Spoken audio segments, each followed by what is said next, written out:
Hello students. Gravitation के अंदर जो लास्ट सेशन हमने देखा उसके अंदर हमने केप्लर्स लॉ को स्टडी किया था। आज हम देखते हैं केप्लर्स लॉ से रिलेटेड कुछ इलस्ट्रेशन, है ना। देखिए एग्जांपल नंबर 35 हमें बोला है moon revolves around earth 13 times per year if ratio of distance of earth from sun to distance of moon from the earth is 392. Find ratio of mass of sun to mass of earth। तो देखिए question में हमें बोला है कि जो moon है, moon जो है वो अर्थ के अराउंड चक्कर काटेगा। ये अर्थ और जो मून है इसके अराउंड जो है वो चक्कर काट रहा है, ठीक है। और जो ये अर्थ है वो सन के अराउंड चक्कर काट रहे हैं, ठीक है। तो यहाँ पे बोला है कि जो मून है वो 13 टाइम्स जो है वो चक्कर काटता है पर ईयर, और 1 ईयर के अंदर अर्थ जो है वो 1 रिवॉल्यूट करती है। तो इनकी टाइम पीरियड का रिलेशन हम यहाँ से देख सकते हैं। हमें यहाँ पे बोला हुआ time period of earth is 13 time period of moon, ठीक है। ये हमें क्वेश्चन में गिवन है। देखिए आगे क्या डेटा गिवन है, the ratio of distance of earth from the sun to distance of moon from the earth, ठीक है। तो यहाँ पर हमारे पास अगर डिस्टेंस जो है वो आर, ये स्मॉल आर जो है वो डिस्टेंस है अर्थ और मून के बीच में, और कैपिटल आर जो है वो डिस्टेंस है अर्थ और सन के बीच में। तो ये हमारे पास जो गिवन है वो है 392। ये भी हमें क्वेश्चन में गिवन है। तो हमें पूछा हुआ है, बताइए कि mass of sun upon mass of earth जो है वो क्या होगा, ठीक है। तो देखिए मास के रिलेशन जो है वो अब हम देखते हैं कि जो टाइम पीरियड और मास में रिलेशन क्या होता है। तो अभी हमने लास्ट सेशन में देखा था, वो था T square is equal to 4 pi square upon G M R cube. ये हमारे पास रिलेशन था टाइम पीरियड का। तो यहाँ से हम देख सकते हैं कि यहाँ पर जो टाइम पीरियड का रिलेशन जो है, यानी टी स्क्वायर जो है that is proportional to R cube upon M, ठीक है। तो हम यहाँ से लिख सकते हैं टी ई या T E upon T M square is equal to,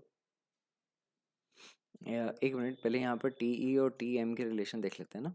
तो यहाँ पर हमारे पास जो टी ई यानी अर्थ के लिए अगर बात करेंगे तो हम लिखेंगे T E square is equal to 4 pi square upon G mass of sun capital R cube होगा, और टाइम पीरियड ऑफ मून देखेंगे तो होगा T square is equal to 4 pi square mass of moon, sorry G mass of earth into small R cube होगा, ठीक है। तो अब हम यहाँ से रिलेशन फाइंड कर पाएंगे। तो होगा T E upon T M इसका whole square is equal to, ये हमें मिलेगा mass of earth upon mass of sun into capital R upon small R का होल क्यूब, ठीक है। तो हम यहाँ से देख सकते हैं mass of sun upon mass of earth is equal to हमें मिलेगा time period of moon upon time period of earth square into capital R upon small R cube, ठीक है। तो अब जो रिलेशन हमें यहाँ पर क्वेश्चन में गिवन है वो यहाँ पे पुट कर देते हैं, mass of sun upon mass of earth is equal to 13, ठीक है, time period 1/13 square into R upon small R, वो है हमारे पास 392 और इसका क्यूब, ठीक है। तो हमारे पास mass of sun upon mass of earth जो है वो यहाँ से मिलेगा, है ना। यह होगा 392 का क्यूब अपॉन 13 स्क्वायर, तो जिसको हम सोल्व करेंगे तो हमें मिलेगा 3.56 इंटू 10 पावर 5, ठीक है। तो इनके मास का जो रेशियो है वो हमें ये मिलेगा, ओके। देखिए नेक्स्ट रिलेशन यहाँ पे हमें बोला है a satellite revolve around a planet in elliptical orbit.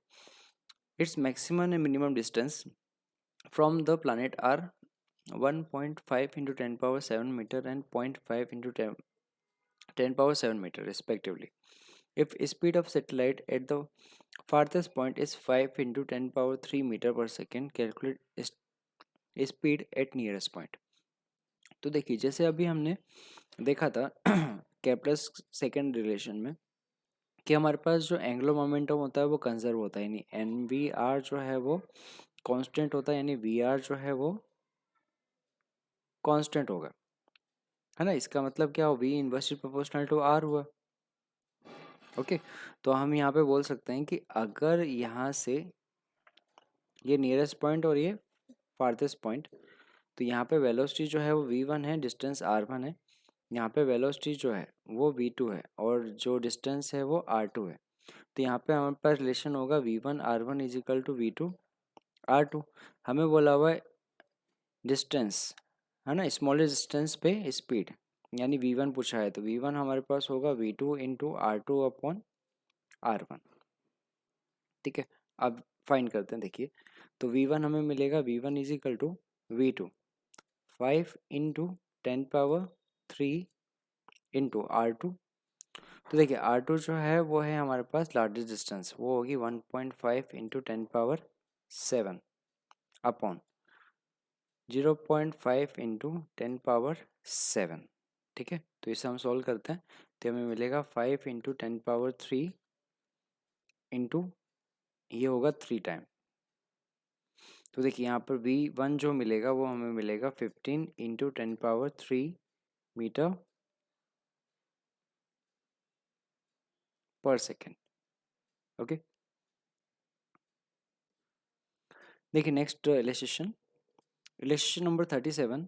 If earth to be half of its present distance from the sun, how many days will be in year, है ना। तो हमें यहाँ पे बोला है कि अभी प्रेजेंट में अगर हम देखें तो उसका जो अर्थ का टाइम पीरियड होता है वो है 365 डेज, है ना। तो अगर हम इसकी डिस्टेंस जो है वो हाफ करते हैं, यानी अज्यूम करते हैं अभी डिस्टेंस जो है वो आर है ना, ये हमारे पास जो है वो सन, और ये एवरेज डिस्टेंस जो है वो हम अज्यूम कर रहे हैं अभी आर। ठीक है, तो अगर ये डिस्टेंस जो है वो हम रिड्यूस करके अगर r/2 करते हैं तो पहले कंडीशन में टाइम पीरियड जो है वो 365 है, तो जो नया टाइम पीरियड है वो क्या होगा। तो देखिए हमारे पास सेकेंड कंडीशन में डिस्टेंस जो है ना, तो टाइम पीरियड का रिलेशन होता है t प्रोपोर्शनल टू r की पावर 3/2। ठीक है, तो t डैश अपॉन t जो है वो हमारे पास आएगा r/2 cube upon r cube.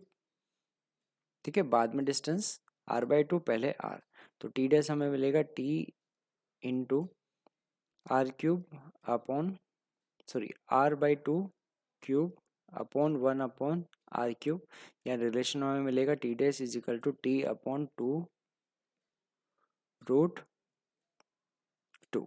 ठीक है, तो टी डैश हमें मिलेगा 365 अपॉन 2√2 डेज। तो जो नया टाइम पीरियड है वो इतना होगा।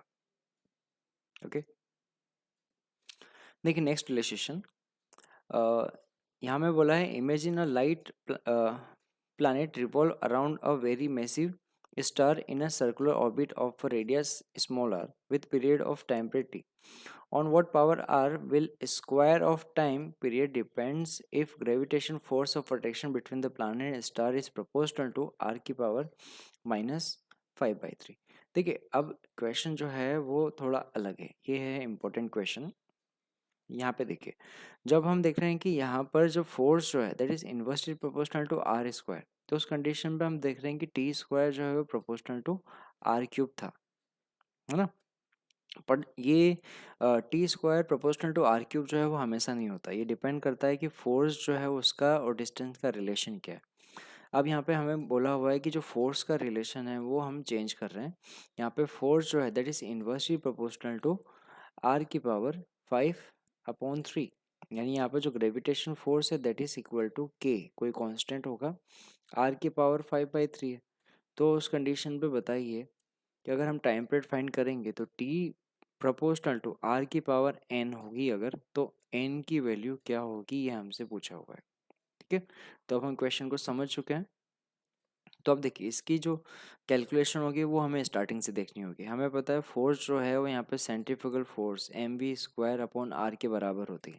तो जो फोर्स का रिलेशन है यहाँ पर वो होगा k अपॉन आर की power 5/3 is equal to mv² upon are.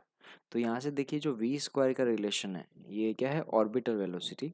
Orbital velocity का रिलेशन आएगा आर के, है ना, जो कांस्टेंट है वो हटा देते हैं। ये हमारे पास आएगा k/m जो कि कांस्टेंट है, r इंटू आर की पावर -5/3।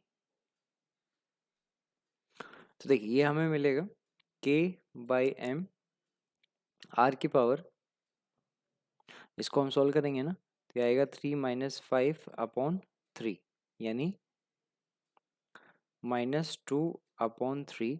यानी यहाँ पर हमारे पास v0² जो है that is equal to k/m